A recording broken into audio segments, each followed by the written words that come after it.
Welcome to Academic Gain Tutorials. In this video, we will discuss about the 1% rule in real estate explained.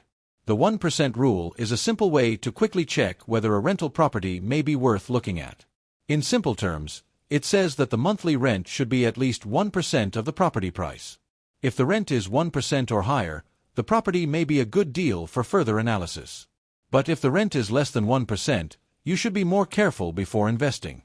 First, you need to find the property price. This means looking at the purchase price of the property, and for better accuracy, you should also think about closing costs and other buying costs. For example, if a property costs $250,000, that number becomes the base for your 1% rule calculation. Next, you estimate the monthly rent. This should be based on similar rental properties in the same area. You can compare nearby homes, rental listings, property size, location, and condition to estimate a realistic rent amount. It is better to be conservative because vacancy, repairs, and tenant turnover can reduce the real income you receive. After that, you apply the formula. You divide the monthly rent by the property price and then multiply the result by 100.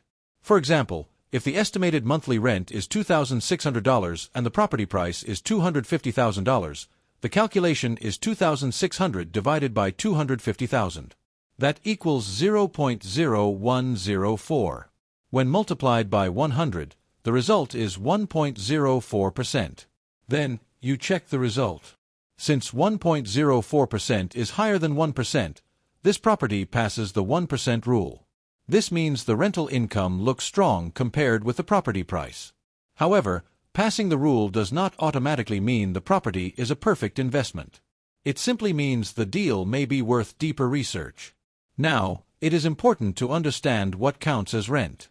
Rent can include the main unit rent, garage or parking income, laundry income, furnished rental premium, and other possible income sources. But remember, this is usually gross monthly rent before expenses. So, the number may look good at first, but the final profit depends on costs like taxes, insurance, repairs, property management, vacancy, mortgage payments, and maintenance. In addition, the 1% rule has some useful advantages.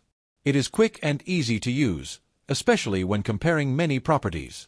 It can help investors screen deals faster and identify properties that may be cash flow friendly.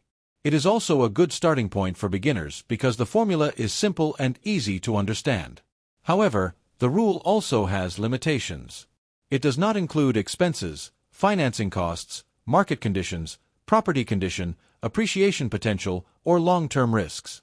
A property can pass the 1% rule but still have poor cash flow if expenses are too high. On the other hand, a property may fail the 1% rule but still be a good investment if it is in a strong growth location or has other long-term benefits.